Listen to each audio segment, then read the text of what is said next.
신천지 탈표자들의 아픔과 위로 그리고 치유를 위해 세워진 이음 이단 상담소. 진리 안에 있다가 진리를 떠난 사람, 진리가 예수님이 미혹한 길에서 돌아서게 하는 자, 그 영혼은 사망에서 구원하는 허다한 자를 이끌 것이다. 그 말씀이 저한테 저를 붙들고 있는 겁니다. 지난 기간 동안 이단 상담소를 통해 많은 영혼들이 가정으로 돌아왔습니다. 하나님이 지금도 애타게 찾으시는 그 영혼을 하나님의 마음으로 사랑하고 보듬고 안아주는 일에 함께 동역해 주십시오.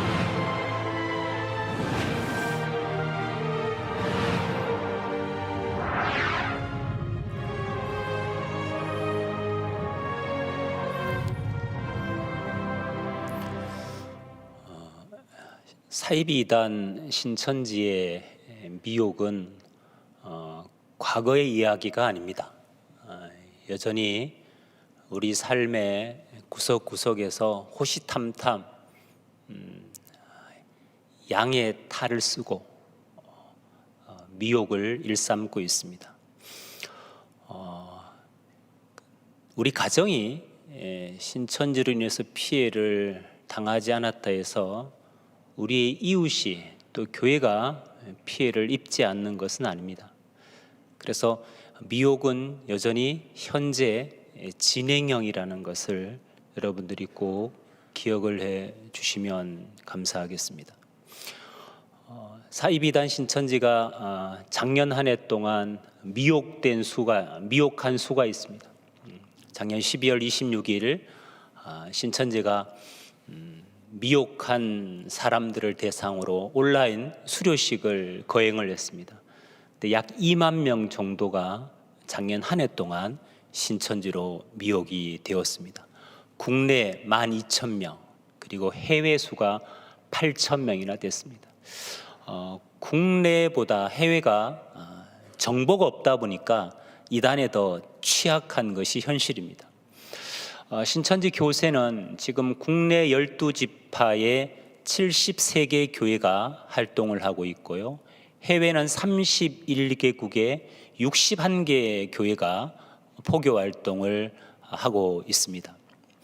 최근 신천지는 자원봉사에 집중하는 모양새입니다.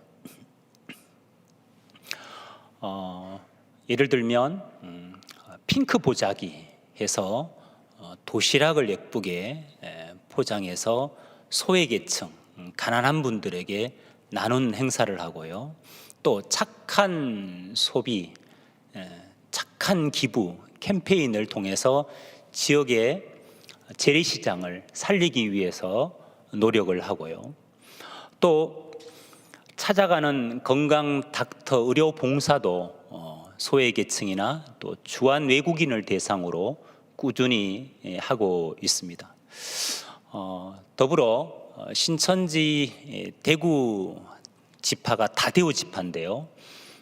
코로나 완치자 3,000명이 코로나 치료제를 개발하는 데 도움을 주기 위해서 혈장을 공유하는 그런 자원봉사 활동을 하고 있습니다. 왜 이렇게 자원봉사 활동에 집중하느냐 하면 많은 사람들에게 신천지 이미지는 코로나 확산범, 코로나 유포자 이런 이미지가 강합니다. 그 이미지를 바꾸고 싶어서 자원봉사하는 천사, 신천지 이런 이미지 변신을 위해서 자원봉사에 집중을 하고 그 자원봉사한 것을 가지고 언론을 통해서 기사화합니다. 그리고 지방자치단체의 언론이 쓴 기사거리를 가지고 가서 표창장을 수여받죠. 그리고 그것을 다시 언론을 통해서 유포하는 이런 전략적인 자원봉사를 하고 있습니다. 교주 이만희 씨는 최근에 책 2권을 출판했습니다. 한 권은 그가 구치소에 있을 때 쓴 십자가의 길이라는 책이고요. 부제가 옥준글입니다. 옥준글. 신천지에서는 옥중서신으로 지금 읽혀지고 있습니다.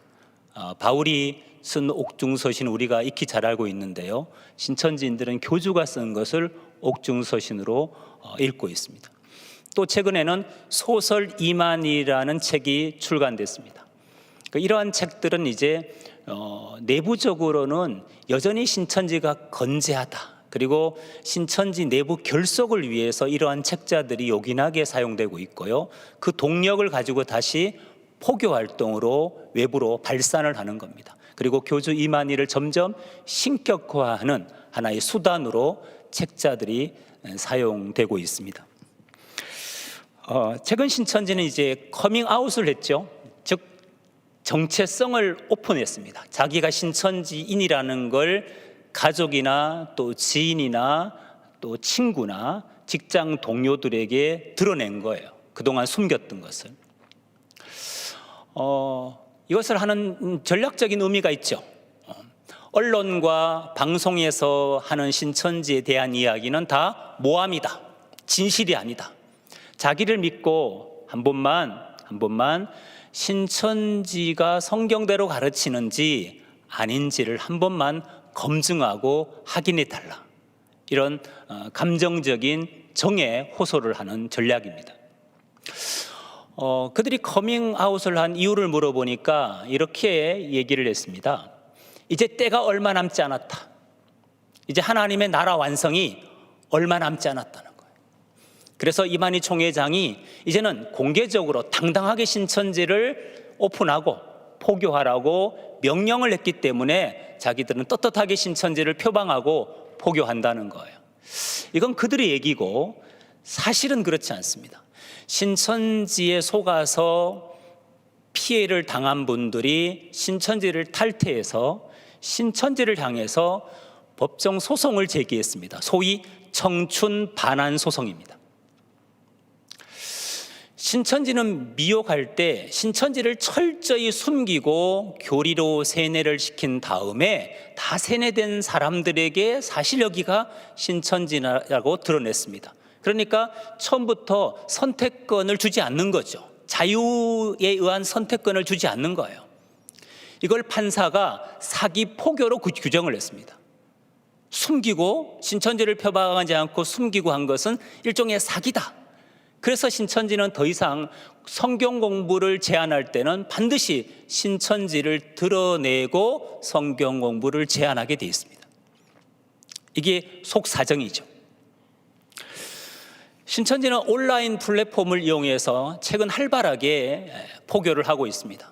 그래서 전에는 대면이지만 이제는 비대면 포교를 활성화한 거죠. 소위 주명상, 유튜브 채널, 그리고 인스타, 브이로그, 카톡 등을 잘 활용을 하고 있고요. 위장 블로그나 위장 홈페이지도 상당히 많이 운영이 되고 있습니다. 이름이 이렇더라고요. 생명나무 잎사귀, 아름다운 나라, 파랑새의 꿈, 행복을 드립니다. 전혀 신천지 냄새가 안 나는 그런 위장 블로그들을 운영하고 있었습니다. 또 유튜브 채널 저희가 확인한 것만 15개 이상입니다. HMBC, 유영입니다, 파란하늘 TV, 성경 말씀 공부, 피터팬의 24시간, 신선한 친구들, 옹달샘, 하늘소나무 이런 유튜브 채널로 포교 활동을 하고 있습니다. 작년부터 시작된 온라인 세미나, 신천지 교리를 아예 공개적으로 지금 온라인을 통해서 세미나를 하고 있는데요. 작년에는 이제 요한계시록을 1장부터 22장 교주 이만희와 또 집화장과 강사들이 강의하면서 미혹을 했고요. 올해부터는 이제 신천지 초등가정, 센터 초등가정을 공개적으로 지금 전하면서 미혹을 공격적으로 하고 있습니다. 또 우리가 많이 쓰는 어플 중에 당근마켓을 그들이 잘 활용을 하고 있습니다. 당근마켓에 보면 카테고리 중에 동네 생활이라는 카테고리가 있습니다. 거기에 신천지가 이런 유형의 홍보성 문구를 올리는 거죠. 예를 들면 함께 운동해요. 혼자서는 힘들어요. 커피 함께 마실 친구를 구합니다. 자녀 영어 교육을 위한 또래 엄마 모임을 결성하고자 하는데 관심 있는 분들은 연락 주세요. 소위 이런 문구들은 다 신천지가 미혹하는 멘트라는 것을 꼭 기억을 하시면 좋겠습니다. 그리고 저희 상담소에 가장 많은 피해 사례 중 하나가 바로 이성포교였습니다. 최근에 만난 자매가 있는데 자매를 너무 좋아하게 되어서 마음도 주고 정도 줬는데 어느 날 자매가 자기한테 고백을 했다는 거예요. 마음이 너무 양심이 찔려서 도저히 남자친구한테 숨길 수 없어서 얘기하는데 사실은 자기가 신천지인이라는 거예요. 그걸 듣고 남자친구가 너무 충격을 받은 거죠. 신천지는 사이비 집단인데. 그래서 인터넷을 수소문해서 저희 상담소에 연락한 거예요. 어떻게 하면 그 여자친구를 건져낼 수 있냐는 거죠. 그 여자친구가 뭐라고 제안을 했냐 하니까 언론이나 방송에서 인터넷에서 떠도는 신천지 관련된 건 다 가짜 뉴스라는 거예요. 신천지를 다 모함하기 위해서 핍박하는 표현들이라는 거죠. 자기를 정말 좋아한다면 한 번만 자기를 믿고 신천지 성경 공부를 해달라는 거예요. 그리고 직접 들어보고 판단해 달라는 거예요. 어떻게 해야 되냐고 그 남자친구가 하소연을 저희 상담소에 했습니다. 이게 가장 최근에 피해 사례가 많은 것 같아요. 청춘 남녀의 이성포교. 역시 조심을 해야 될 것 같습니다. 또 갤럭시 워치를 증정하고 월 활동비 25만 원을 지급한다는 천지일보 서포터즈 모집. 이것도 코로나 시대에 어려움을 겪고 있는 청년들에게 미끼가 되고 있습니다. 여러분, 위드 코로나 이렇게 우리가 표현하지 않습니까? 위드 코로나라는 건 이제 우리가 코로나가 박멸이 될 줄 알았죠. 예방 백신을 맞으면 끝날 것 같다 이런 기대를 했는데 끊임없이 변이 바이러스가 등장하므로 코로나는 박멸이 안 되는구나. 우리가 함께 가야 되는구나. 그래서 사망률을 줄이고 사망률을 떨어뜨리고 치료, 회복 초점 맞춰서 나아가는 것이 이제 위드 코로나입니다. 위드 코로나 시대에 이단 대책은 어떻게 하면 좋을까요? 저는 위드 이단이라 생각합니다. 위드 이단.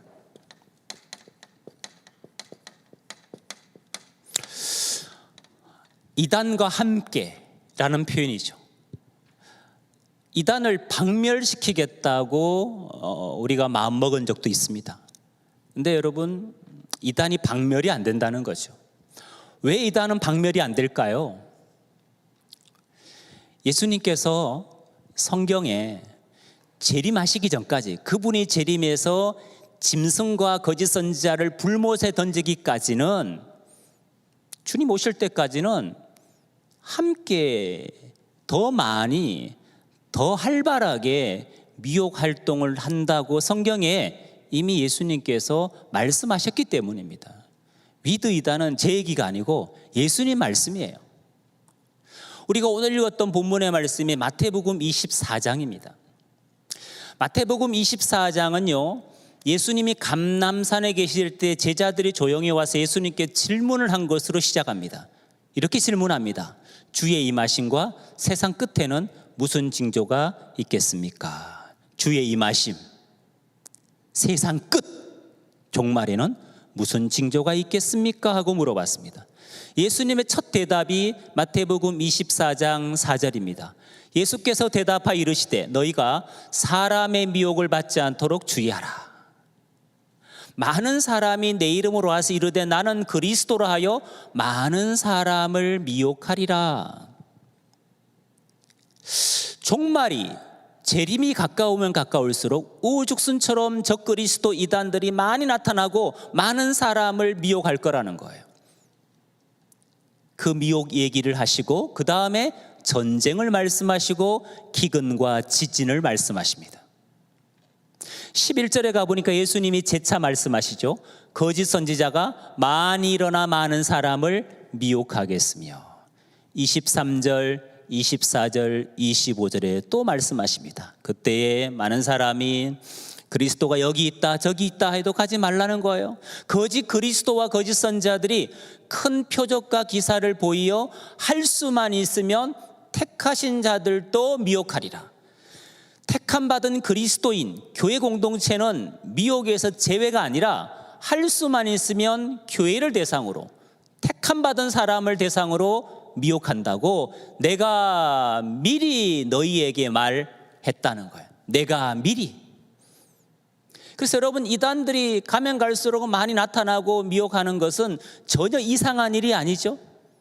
주님 말씀대로 이루어지는 거죠. 여러분, 위드 이단입니다.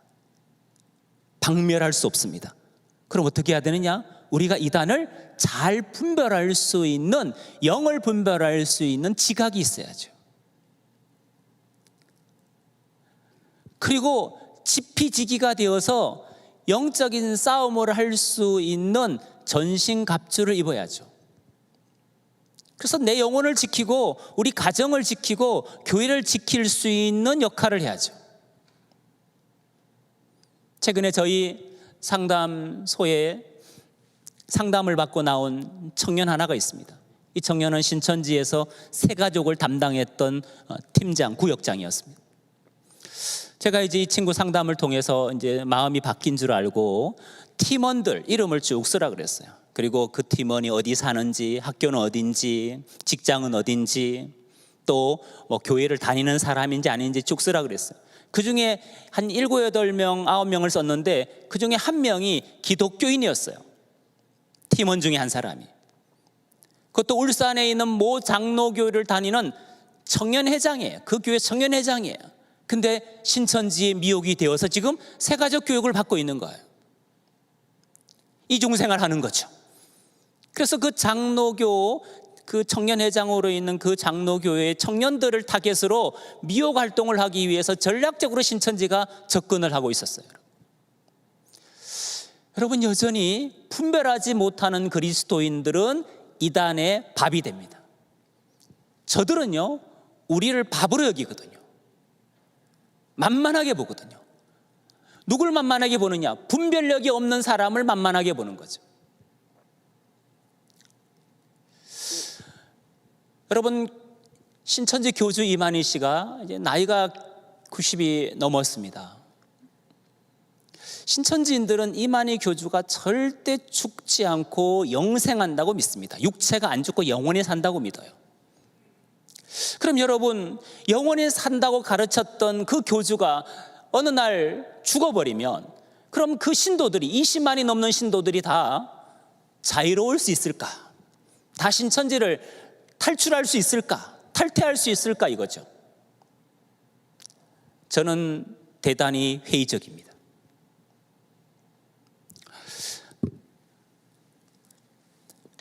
신천지인들은 교리의 종로로 탈까? 아니면 교주 이만희에게 종로로 탈까? 뭐의 종로로 할 것 같습니까? 결론은 교주에게 종로로 타는 거지만 그 과정을 보면 그렇지 않습니다. 여러분, 교주에게 종로로 타면 여러분, 교주가 죽었어, 사후에. 그럼 당연히 다 탈출해야죠. 교주에게 종로로 됐으니까. 근데 여러분, 우리가 이미 수많은 선배 이단들을 경험했거든요. 신앙촌, 박태선 장로. 여러분, 박태선 씨가 가르친 게 오묘교리입니다. 진짜 그 책자를 보면 오묘합니다. 어떻게 성경을 이런 식으로 볼 수 있는지 기가 막히게 해놨거든요. 그릇된 해석이 기가 막히다는 거예요. 여러분. 박태선 씨에게 종로로 됐으면 박태선 씨 사후에는 다 신앙촌을, 천부교를 탈퇴해야 되지 않습니까? 근데 여러분, 그렇지 않습니다. 2세대까지 세뇌되어서 활발하게 천부교는 여전히 존재하고 있습니다. 체육대회도 하고요, 적지 않은 수가 집단을 형성하고 있습니다. 부산 기장에 가면 제3신앙촌이 여전히 존재하거든요. 회사까지 운영하면서 아주 활발합니다. 여러분. 그 안에 초등학교, 중학교, 고등학교, 우체국까지 다 있습니다. 그 촌 안에 집단 구락을 형성한 그곳에 말이에요. 교주 죽어도 자유롭지 못한 건 뭐냐? 여러분, 교주가 죽어도 교주가 가르친 교리는 살아있다는 걸 기억하셔야 됩니다. 교주가 죽어도 그 교주가 가르친 교리는 살아서 여전히 신도들의 생각과 마음을 사로잡고 있는 거예요. 그래서 그들이 탈출하지 못하는 거예요. 탈출하지 못하면 어떻게 됩니까? 그냥 교주 사후에도 그냥 거기 머물러 있어요. 이만희 교주가 죽어도 신천지에 남는 자가 있는 이유죠. 교리 때문에 교리의 틀을 깨지 못해서 남아있는 거예요. 이런 거예요. 아이고, 내가 갈 데가 어디 있냐, 갈 데가. 그래도 수준 높은 교리 안에 있어야지. 신천지 교리가 수준 높다고 착각하는 거예요. 쓰레기만도 못한 교리가 수준 높다고 착각했어요. 왜냐? 장로교 있다가 신천지 갔거든요. 그럼 고민을 했겠죠. 장로교 교리하고 신천지 교리 비교를 했을 거예요. 근데 자기가 선택한 거예요. 신천지 교리가 우월하다고. 그 우월한 교리의 틀을 못 깨면 그냥 그 수준에 놀고 싶은 거예요. 그래서 남는 자가 있어요. 그런가 하면 신천지 안에도 이만희 교주가 죽기를 기다리는 간부들이 있습니다. 소위 지도자들이 이만희 씨를 안 믿어요. 그냥 동업자 정신으로 남아있는 거예요. 욕심을 채우기 위해서. 교주 사후에 그들은 자기 정체를 드러낼 겁니다. 그러니까 자기 세력을 규합해서 이탈하겠죠? 그 이탈한 아류들을 따라가는 사람이 있을 겁니다. 역시 교리에 갇혀 있기 때문에 아류를 따라가는 거예요. 그리고 회의론에 빠져서 무신앙인으로 돌아갈 사람이 많습니다. 물론 용기 있게 정통교회의 문을 두드리는 분도 계시겠죠. 정통교회 문을 두드려도 쉽지 않아요. 교회 입구마다 붙어있는 문구가 너무나 그 사람의 마음을 다치게 하죠. 교회마다 어떤 문구가 있습니까, 여러분? 신천지 추수꾼의 출입을 금합니다. 자기 신천지를 나왔어요. 용기 있게 신앙생활을 이어가고 싶어서 동네 주변에 있는 정통교회 문의를 하려고 갔는데 입구에 신천지 추수꾼의 출입을 금합니다. 이 문구는 그들을 용기 있게 문을 박차고 들어올 수 없게 만들었어요. 실제 그랬습니다. 실제.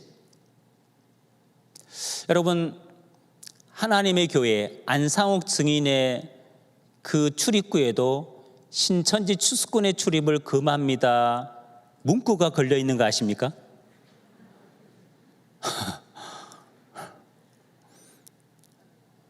법적 조치하겠다고 하나님의 교회가 그 문구를 게시했어요. 저는 이제 교주 사후에 문구 하나를 더 추가했으면 좋겠어요. 추수꾼의 출입은 금해야죠. 옆에다가 탈신천지인의 신앙 회복을 돕겠습니다. 탈신천지인의 신앙 회복을 우리 교회가 돕겠습니다. 이런 문구 하나 더 넣어주면 좋지 않을까. 물론 철저히 검증해야죠. 신천지 갔다 온 사람을 철저히 검증해야 됩니다. 어떻게 가게 됐는지, 어떤 활동을 했는지, 함께 수료한 동기들 이름은 어떻게 되는지, 전화번호 어떻게 되는지, 함께 했던 구역원 이름, 전화번호, 강사, 전도사, 최근의 활동 내용, 이런 것들을 디테일하게 검증해야죠. 그리고 그들의 교리가 왜 비성경적인지도 검증해 줘야죠. 그런 것들을 우리가 잘 준비되면 얼마든지 저들을 회복시킬 수 있어요. 여러분, 이단에 빠진 사람이 150에서 200만입니다. 150에서 200만입니다. 그 이단에 빠진 사람을 우리가 징그러운 벌레로 보느냐, 코로나 전파자로 보느냐, 아니면 불쌍한 영혼으로 보느냐, 우리의 마인드가 중요하거든요. 이단에 빠진 사람들을 선교의 대상으로 안 보는 그리스도인이 많습니다. 전도의 대상. 야고보서 5장 19절의 말씀처럼 형제들아 너희 중에 미혹되어 진리를 떠난 자를, 진리를 떠났다니까요. 진리가 예수 그리스도가 내가 곧 길이요 진리요 생명인데 그 예수님 앞에 나왔다가 진리인 예수를 떠난 거예요. 그래서 미혹돼 있다가 그 미혹된 길에서 돌아서게 하면 그 영혼을 사망에서 구원하며 허다한 죄를 덮을 것이니라. 여러분, 미혹된 사람을 돌이키는 것을 영혼 구원이라고 말씀하셨습니다. 선교는 특수사역이 아닙니다. 전도는 특수사역이 아니죠. 예수님의 지상 명령이에요. 모든 족속으로 제자를 삼는 건 그분의 지상 명령이지 특수한 사람만 하는 게 아니죠. 어쩌면 지금은 이단에 빠진 사람들은 가깝고도 먼 오지, 아무도 그 땅을 밟으려 하지 않는 거죠. 여전히 그들에게 답은 예수 그리스도 복음밖에 없는데, 복음을 가진 우리 교회가 그들을 품지 않으면 그들은 회복될 수 없습니다. 그래서 선교의 마인드로 이단을 우리가 좀 바라보는, 그래서 기도하는, 준비하는, 이것은 정말 한국 교회가 막연히 교주 죽음을 기다릴 것이 아니고 교주 사후를 준비해야 된다는 거죠. 교리 때문에 교주를 믿게 됐습니다. 신천지 교리를 보면요, 교주를 믿게 하는 일련의 패턴이 있어요. 신천지가 연구해서 만든 게 있죠. 신천지는 모든 인생의 문제, 여러분의 고민, 아픔, 상처, 그 문제의 답이 어디 있다고 제안하느냐? 성경 66권 속에 그 문제의 답이, 고민의 해답이 있다고 제안합니다. 성경에 답이 있으니까 성경을 배워야 된다는 거예요. 성경을 알아야 그 답을 찾을 수 있다는 거죠. 그래서 성경 공부의 중요성으로 첫 단추를 낍니다. 성경 공부를 제대로 하려면 어떻게 해야 되느냐? 성경이 기록된 원리를 알아야 된다는 거예요. 성경은 어떤 원리로 기록됐느냐? 비유라는 원리로 성경이 기록됐다는 거예요. 그래서 비유를 알아야 천국 비밀을 알 수 있다는 거예요. 예수님이 천국을 말씀하실 때 항상 겨자씨 같다, 누룩 같다, 보화 같다, 진주 같다, 그물 같다 하고 비유했다는 거예요. 비유를 알아야 성경을 제대로 이해한다는 거예요. 그럼 비유는 왜 중요하냐 하면, 비유는 예언서를 풀어가는 열쇠라는 거예요. 예언서. 성경은 역사도 있고, 지나간 역사도 있고, 교훈도 있고, 앞으로 있을 예언, 약속이 있는데, 문제는 이 약속에 대해서 사람들이 잘 모른다는 거예요. 그 약속의 꽃이 뭐냐? 요한계시록이라는 거예요. 그래서 계시록이 너무 중요한데, 재림을 기다리는 그리스도인들이 계시록에 대해서 너무 무지하거나 계시록에 대해서 경하게 여긴다는 거죠. 이 계시록은 재림 때 이루어질 사건인데, 그 이루어지는 것을 신천지는 이렇게 표현합니다. 실상이라고. 계시록이 그대로 이루어지는 걸 그들은 실상이라고 합니다. 계시록에는 중요한 세 가지 비밀이 있다는 거예요. 배도의 비밀, 멸망의 비밀, 구원의 비밀. 계시록의 배도자는 7별 7금초대, 에베소, 서머나, 버가모, 두아디라, 사데, 빌라델비아, 라우디게아 7교회가 배도자로 등장한다는 거예요. 계시록의 멸망자는 7머리 10뿔 짐승이 용이 멸망자라는 거예요. 그리고 계시록에는 이긴 자, 구원자, 증인한 사람이 약속돼 있다는 거예요. 근데 그 약속대로 배도자, 멸망자, 구원자가 실체로 나타났다는 겁니다. 배도자는 누구냐? 유재열 씨가 배도자고, 멸망자는 오평호 목사님이 멸망자고, 구원자는 교주 이만희가 구원자라는 거예요. 배도자, 멸망자는 조연이고 주인공이 아니고, 주인공은 누구냐? 바로 구원자가 주인공인데, 결국 그들의 성경 공부 끝은 누구냐? 교주 이만희를 믿어야 된다는 거죠. 뭐로 믿느냐? 교주 이만희 씨를 이 시대 보혜사로, 이 시대의 주 그리스도로, 이긴 자로, 왕으로 믿어야 된다는 거예요. 여러분, 그들이 세뇌한 세뇌 패턴 방식을 우리가 기억할 필요가 있습니다. 처음부터 교주를 믿으라 한 게 아니죠. 성경 공부, 비유풀이, 계시록 공부를 통해서 교주를 믿게 했어요.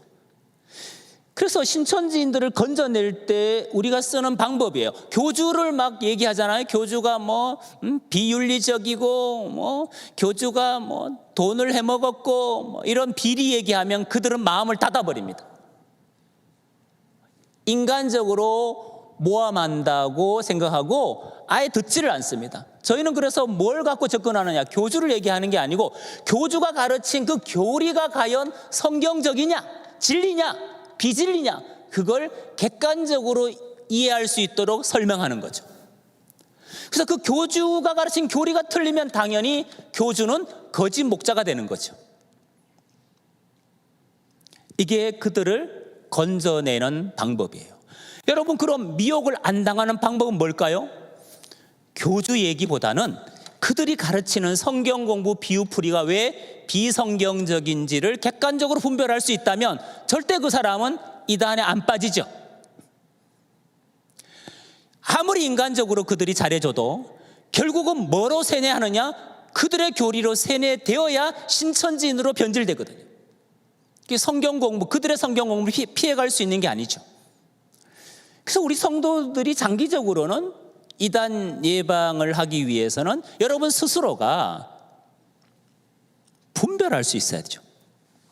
요한일서 4장 1절의 말씀처럼 사랑하는 자들아 영을 다 믿지 말고 오직 그 영들이 하나님께 속하였나 분별하라. 많은 거짓 선지자가 세상에 나왔습니다. 사랑하라, 분별하라는 것은 명령입니다. 그냥 해도 되고 안 해도 그만이고 이런 겉면의 차원이 아닙니다. 반드시 그리스도인들은, 사랑하는 자들은 영을 분별해야 되는 거예요. 이게 성령인지 적그리스도 영인지.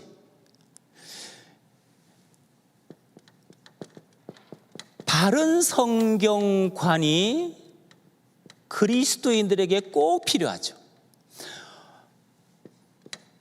이단은 다른 성경관으로 미혹하거든요. 이 바른 것과 다른 것의 차이가 분별이 돼야 됩니다.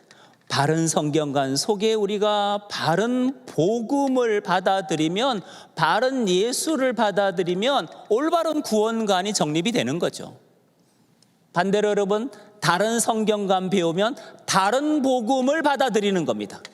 바울이 고린도 교회에 편지할 때 다른 영, 다른 예수, 다른 복음을 너희가 잘 용납하는구나 하고 책망했습니다. 고린도 교회 그리스도인들이 사도 바울을 통해서 바른 복음을, 바른 예수를 들었음에도 불구하고 누가 와서 다른 예수, 다른 복음 전했더니 호흡하고 따라간 거예요.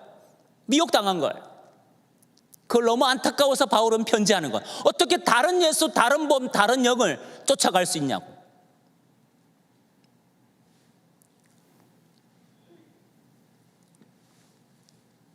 여러분, 다른 성경과는 이런 식입니다. 철저히 단어 풀이 중심입니다. 그리고 단어 풀이를 증명하려고 몇 장 몇 절을 찾아서 증명하는 거죠. 예를 들면 이렇습니다. 마태 13장을 찾아서 31절에 예수님이 천국은 마치 사람이 자기 밭에 갖다 심은 겨자씨 하나를 같은데 이는 모든 씨보다 작지만 자란 후에는 나물보다 커서 나무가 되니까 공중에 나는 새가 그 가지에 깃들었다. 이렇게 예수님이 천국은 이와 같다고 비유했습니다. 신천지는 이 비유를 풀어갑니다. 이런 식으로 풉니다. 씨는 뭐냐? 씨는 말씀이다. 어디에? 누가복음 8장 11절에 이 비유는 이러하니라 씨는 하나님의 말씀이요. 이렇게 예수님이 말씀하셨다는 거예요. 씨는 말씀이다. 밭은 뭐냐? 밭은 사람의 마음이라는 거예요.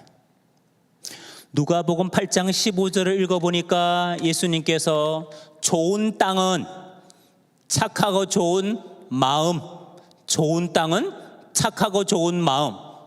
그래서 씨는 밭에 떨어지지만 말씀은 우리 마음에 전해진다는 거예요. 길가 같은 마음, 돌밭 같은 마음, 가시밭 같은 마음, 옥토 같은 마음이 있다는 거예요. 나무는 뭐냐? 나무. 씨가 자란 나무는 뭐냐? 나무는 목자라는 거예요. 어디에? 요한복음 15장 1절에 예수님이 나는 참 포도나무요. 예수님 자신을 포도나무로, 목자인 예수님을 포도나무로 비유했고 제자들을 포도나무 가지라고 비유했다는 거예요. 그래서 나무는 목자라는 거예요. 나무에 깃든 새는 뭐냐? 새는 성령이라는 거예요. 성령. 마태복음 3장 16절 읽어보니까 예수님께서 세례받고 물에서 올라오실 새 성령이 비둘기같이 임했다. 성령이 비둘기 같다. 비둘기라는 평화를 상징하는 새는 거룩한 성령을 비유한 거라는 거죠. 이런 단어풀이를 90개 하는 게 신천지 비유풀이에요. 150개 하는 게 JMS 정명석이 비유풀입니다. 이단들이 공유하는 교리 중 하나가 뭐냐? 성경을 비유로 푸는 거예요. 전형적인 다른 성경관이죠. 여러분, 이런 다른 성경관이 왜 잘못됐느냐 이거죠. 그럼 바른 성경관은 뭘까요? 바른 성경관은 단어 풀이를 증명하기 위해서 몇 장 몇 절을 찾는 게 아닙니다. 바른 성경관은 여러분 문맥을 중심으로 성경을 봅니다. 문장을 읽어요. 문장이 우선이라고, 문맥이 우선이라고 여러분. 단락이 우선이라고. 그리고 역사적인 배경, 문화적인 배경, 지리적인 배경, 또 언어적인 상황 이런 것들을 고려해서 우리는 성경 본문을 해석합니다. 우리 정통교회는. 이단은 그렇지 않지요.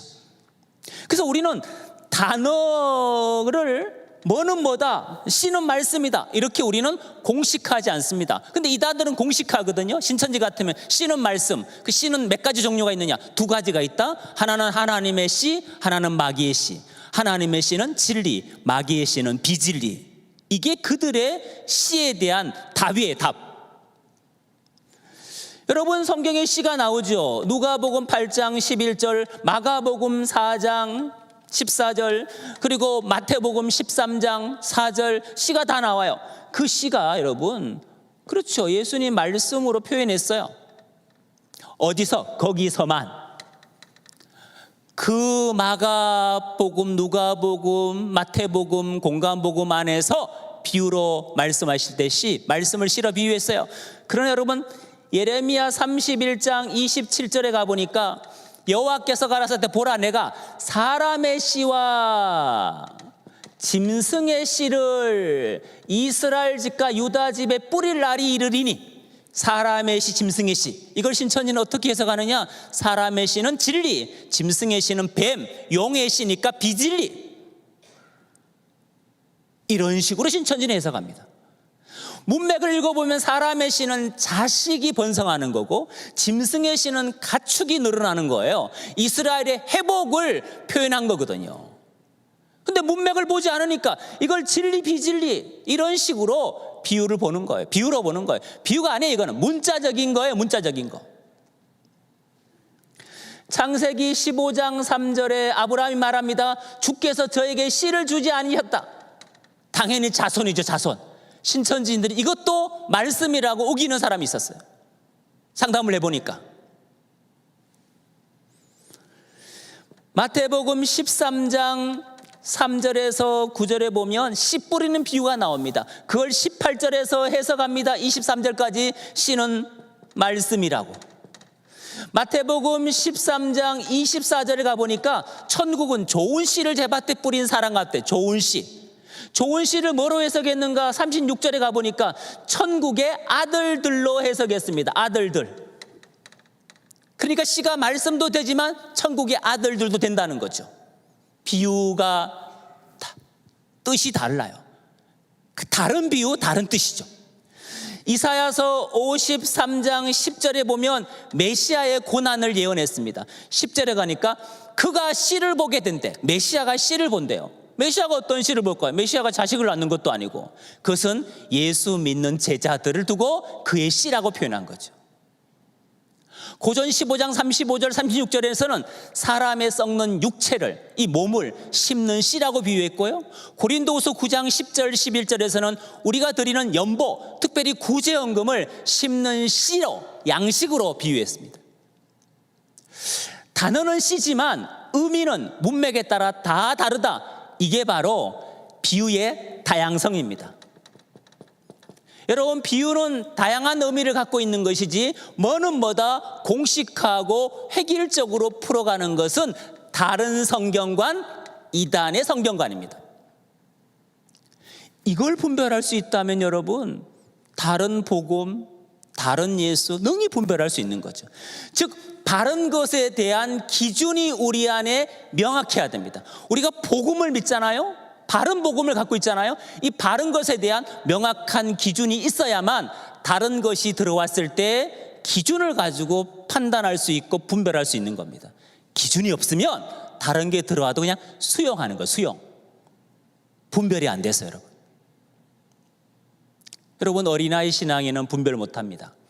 히브리 5장 12절 14절을 보면 장성한 자만이 지각을 사용함으로 연단을 받아 선악을 분별한다 그랬지, 어린아이 신앙인은 선악을 분별하지 못합니다. 의의 말씀을 경험하지 못했기 때문입니다. 그래서 우리 신앙은 성숙, 성장이 필연적으로 필요한 거예요. 분별하려면 때가 오래되면 당연히 성장해야 됩니다. 그래야 어딜 가도 불안하지 않는 거죠. 어떤 이단을 만나도 두렵지도 않는 거죠. 이 바른 걸 우리가 잘 정립하려면 어떻게 해야 되겠습니까? 목사님께서 설교하실 때, 또 교회 안에서 신앙 성장 프로그램들이 많지 않습니까? 특별히 하나님 말씀 배우는 거, 그걸 여러분 소홀히 여기지 마시고 꼭 신청하셔서 내 것으로, 나의 양식으로, 나를 영적으로 무장하는 것으로 삼으셔서 기준을 갖고 이 영적인 시대에 분별력 있는 그리스도인 되시기를 부탁드립니다.